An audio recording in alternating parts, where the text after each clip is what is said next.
I'm not going to lie to you. The chart of accounts may not sound like the most exciting topic, but if you're serious about taking your career to the next level, it's a topic you can't afford to ignore.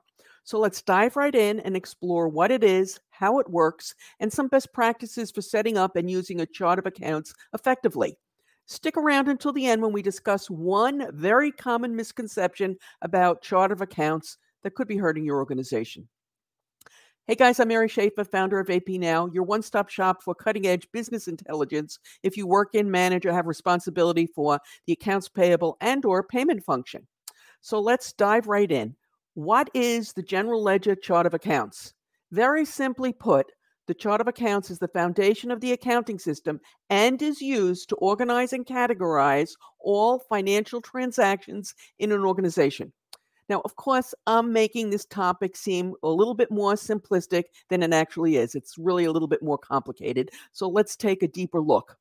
The general ledger is kind of your pillar of your accounting system that holds all the financial data for an organization.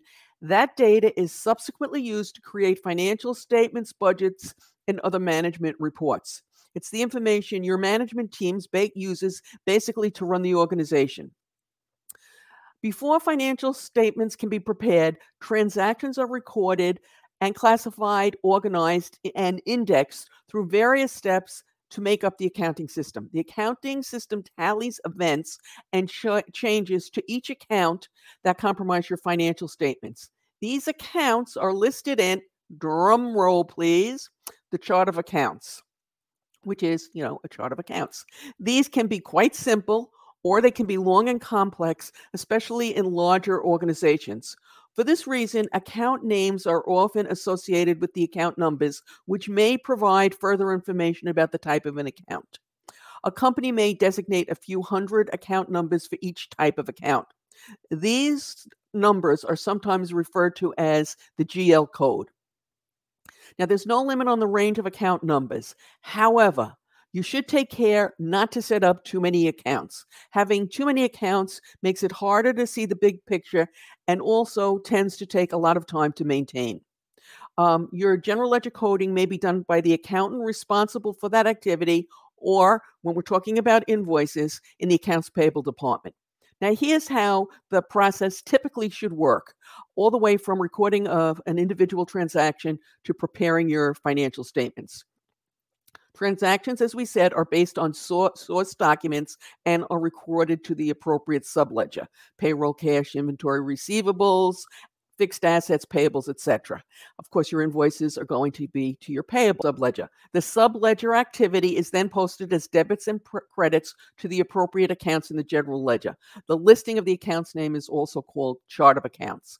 Getting a transaction into the general ledger can be done through a subledger, but it also can be done through a manual journal entry directed at the general ledger. It should be noted as an aside, as much as possible, using journal entries should be discouraged. We'll do a separate video on that topic in the near future, but suffice it to say it is considered a weak process. Now, some accounts payable departments have what they'll call the GL coding sheet, or simply the GL cheat sheet.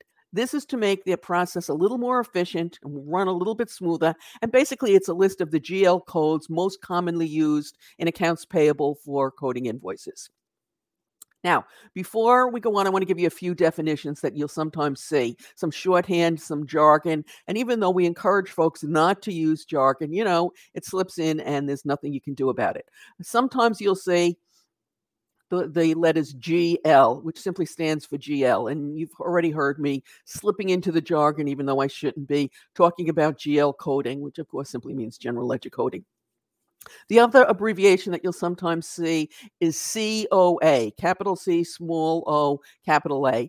And not surprisingly, that stands for chart of accounts. Now, before we get to best practices and that common misconception, I'd like to share with you that we have over 300 videos in our library, with new accounts payable and payment videos being added every Tuesday and Thursday, and some shorts on other days. Occasionally on Saturdays, we have a little Wordle fun. So please check out the rest of the channel after you finish watching this one. So back to best practices for creating and managing your chart of accounts. Number one, when you're setting it up, Plan for the long term. So leave plenty of room to add new accounts if they're needed later on. Don't think you know exactly where your business is going, because you'll add new products, new subsidiaries, a whole bunch of new stuff. And you want to make sure you have room to expand in your chart of accounts. You don't want to redo it every time you get a new business line. That's best practice number one. Best practice number two, be consistent and use simple names so that it's easily understandable and manageable by everyone. Best practice number three, don't go overboard in trying to segregate out all possible information that anyone within your organization might ever need. You want to be reasonable in setting up your individual accounts. And don't forget, you can set up sub accounts that will roll up into the account.